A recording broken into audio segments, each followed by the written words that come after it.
So the understanding of the story has been absolutely abysmal since Black Ops 4 has come out, and we really don't help ourselves when we try and look cool in front of a whiteboard. When there are other formats we can just lay out in a way that's much more dynamic, easier to navigate than a flat sheet, because that's not what's going on in Zombies. And obviously the only way to get it on a completely flat sheet is the timeline, which is way too convoluted with information. But all you have to do to get an understanding for what's going to happen going forward is look at the absolutely surface level stuff, get what we factually know happens, make absolutely minimal assumptions. You do have to make some, and I will bring them up as we make them, but you don't need to look too deep into the reasons why and all the little hidden things. They're all there for fun, as Cal is about to explain to you. Thing is right, and Building 87, it's in the future, and they go there, and there's loads of weapons and shit, and it's where the VR11 happens, and where the wiggle comes from, and it's really cool, and it's also potentially aerobate. And Maxis is a robot. Maxis is actually a robot in all timelines, and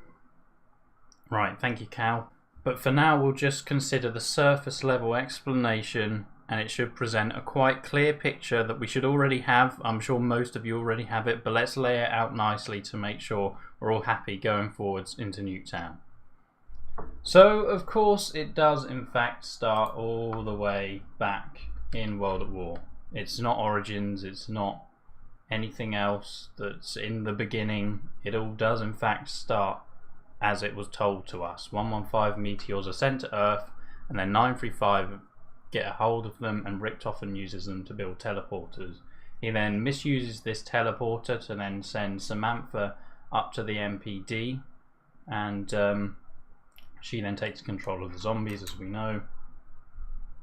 And then he has a grand scheme to get control of the MPD for himself, so he enlists the help of his test subjects, and they of course become Ultimus. We'll see here that black is representing the 3 Ultimus guys, and then purple is for Ultimus Richtofen, just to make it clear when they move around separately. And after they complete this grand scheme, as revealed in the classified intro, Dempsey overloads the Shangri-La teleporter that was destined for the moon, but instead it takes them to classified. So they arrive at the Pentagon, and then they just essentially, but because they've been researching with teleporters there in the 60s, they then you build a teleporter, and that then teleports them to Area 51. And of course, when they're at Area 51 in a hangar just off to the right of that picture, there are the future versions of themselves which they can overhear. They don't actually meet them face to face. And of course, they use the teleporter in Area 51 to teleport up to Moon, and Richtofen completes his grand scheme and gains control of the MPD, and then Samantha enters his body, as in her soul, not another way. And under Maxis's command, the remainder of Ultimus and Samantha destroy the Earth. And then of course, after we destroy the Earth, that then takes us to Black Ops 2, where the Zombies team realised they actually had to continue the story. So we get these 4 survivors that team up to become Victis, and these get teleported around by Ultimus Richtofen because we see his purple teleporters, and they polarize the towers to either give Richtofen power or Maxis ultimate power. They give Richtofen ultimate power, then he just gains control, and we get the buried ending. There's not much more detail given on that, but if we do it for Maxis, then we have this whole thing which I have to go through. So Maxis gains ultimate control, Ultimus Richtofen is then turned into a zombie, and Samantha is pulled from Ultimus Richtofen's body on the moon and then gets sent to Agatha. Lovely. And at this point we can then explain something else that happened. Over at Area 51 they were doing experiments with teleportation to try and get themselves to the moon to win the space race, but in doing so, as explained in the classified radios, they in fact don't teleport there, but they teleport people from the future, as in Ultimus and Richtofen's soulless body, back to Area 51, which is where they put them in the hangar, and is the reason why they encounter themselves there. And we've got Victis and Ultimus Richtofen moving on, and remember, Ultimus Richtofen is a zombie at this point, so then Victis go and get the Chronorium, and that is from the voice of the other Richtofen in the head, but we're not going to worry about that yet, we're just stating the facts. Victus go and collect the Chronorium and also get their blood sampled, which is then collected by the zombie Richtofen. Then these move on to a new timeline, which we'll worry about in a second. And of course, Maxis reaches Agartha and he plans to destroy the world. He does, but everything that we're going to be showing is them entering this world before it gets destroyed.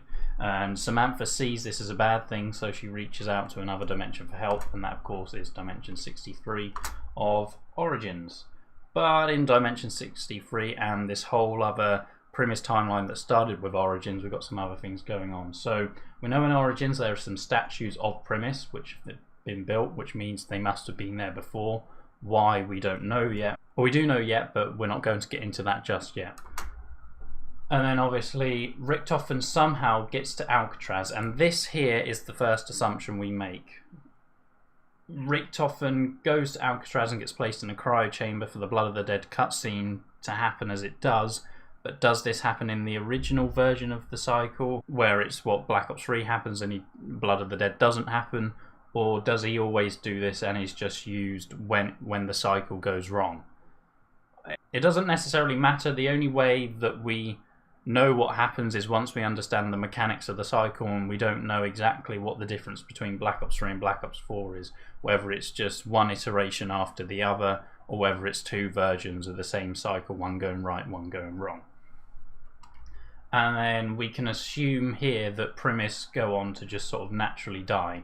And I've just made that a point there because then later on they're naturally born when they actually start their lives. So this happens when they're at their oldest, and then they pass away just however they like, in battle, naturally, whatever. So they're born, and then Primis Richtofen is laying in bed one day, and his future self comes, visits him, and gives him the blood vials, telling him he'll need them. And then Primis meet for the first time together of their newborn selves at Origins, and that they follow the guidance of Samantha to complete the Easter egg, and then they send Maxis up to the house without a soul. And then after Origins, Richtofen goes on his big quest, and he collects the Chronorium from Victus, which we showed earlier, and this teaches him what he must do to complete the cycle and also survive the ending. He also goes and collects Victus's blood off the zombie Richtofen, and then he goes to Alcatraz to collect the mobster blood, and then we'll say that Richtofen goes off for now. And this is where Richtofen comes in. He comes into Area 51 to then approach his soulless body and put his soul back into his original body, so he's no longer a zombie. He then hands it over to the original body of Richtofen in the hangar. And of course he's done this before we teleport to Area 51 and hear our future selves, because obviously Richtofen has a soul at that point. And then with the blood from Alcatraz, Primis Richtofen then goes and visits himself, as we spoke about earlier, to give himself the blood. And then he goes back to Alcatraz and he puts Victus in cryo chambers, and we can assume around about the same time is when the robed Richtofen goes to Alcatraz and gets placed in cryo chambers. It doesn't matter how you've seen it in the comics, but at some point around about the time of him putting people in cryo chambers, that's when. And then we see Primis arrive at Alcatraz to collect the blood vials from Richtofen. Now this is where the cycle somewhat splinters as to whether we get the Black Ops 3 version or the Black Ops 4 version. So if everything goes to plan, the Richtofen on the left handing the blood over then goes and collects a summoning key from Shadows of Evil, which also contains the Shadow Man's soul, and then he goes off to kill an alternate version of Ultimus Richtofen and collects his soul and then sends it up to the house. And then of course we get the giant happen where Primis rendezvous together, and then they go and kill off Dempsey and Takeo, sending their souls up to, or collecting their souls. They don't send them up to the house yet. And then this is them returning to Alcatraz to then go and pick up the blood vials for the three other Primis characters, and this is where these guys encounter the cycle splintering off. So if the cycle splinters off in the Black Ops 3 way, Primis go and kill Nikolai, and then they collect his soul, and then they send the souls up to the house. And of course they go up to the house taking the summoning key with them, which contains the Shadow Man. Shadow Man takes over Maxis's body and unleashes the Apothecans. Then the Apothecans send 115 to all dimensions to cause disruption, which, as you remember, is what started this whole thing, so that's where the 115 came from in the first place. And they do also send it off to other dimensions, which will show as that starts to appear. So then they go ahead and they defeat the Apothecans, and they use the blood vials to prevent them from ceasing to exist from Monty. And then actually this turns out to work out perfectly for Monty, because obviously he's got the paradox of the statues existing back before, so he then sends them all the way back to the battlefields of the Great War, where they go and fight in the Great War and against the Apothecans, which were of course unleashed by the 115 they sent through the teleporters, which actually works out perfectly for Monty because it explains why the 115 was there in the first place. And then of course Primis are hailed as heroes and the statues are built for them. And then that sets the scene for Origins, and the cycle can perpetuate. But what if it doesn't go so well at Alcatraz when they go and pick up their blood vials? The chronorium changes. Well, then the cycle is broken, not necessarily because of that, but the cycle's broken at some point, and then they are trapped at Alcatraz. And obviously we play through Blood of the Dead, and we can see here that the Richtofen on the right that's there to receive the blood vials is the one that gets trapped. The other one leaves through a teleporter, the younger version, who we will get into in a minute. But at the moment they play Blood of the Dead, they awaken the Great War Richtofen, who's in the cryo chamber, and then he vanquishes the undead from Alcatraz. And we can assume he steps back through the teleporter at the ending cutscene to then go ahead and naturally die with the rest of Primis. Or he could be the version that actually comes through in the end. We'll talk about that at the end, but we'll just do one version of it for now, because it really doesn't matter. It doesn't matter, but if we want to, make sure we know exactly who's who, we can't.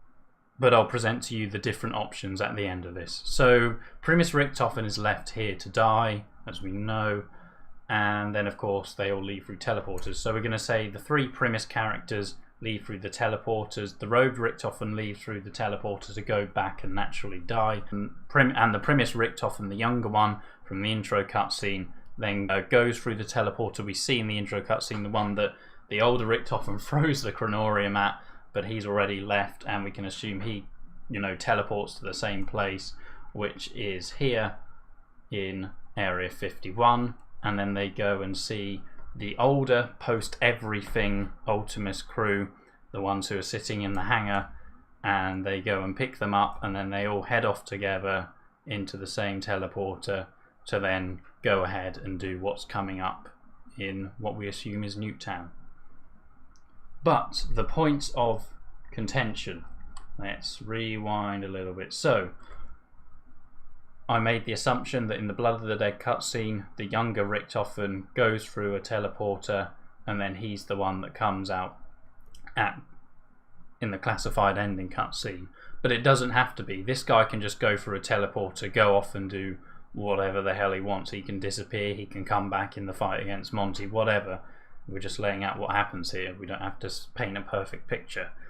And it could in fact be the robe Richtofen awakened from the cryo chamber that then also comes with Primis and goes through this teleporter and arrives at classified. The only difference that we have to worry about is what each Richtofen knows. We know the younger Richtofen here has read the chronorium, but we know the older Richtofen here, as in post Revelations, post everything, may have in fact been the one to break the cycle, if in fact what we play in Black Ops 4 is the iteration of the cycle after what we play in Black Ops 3.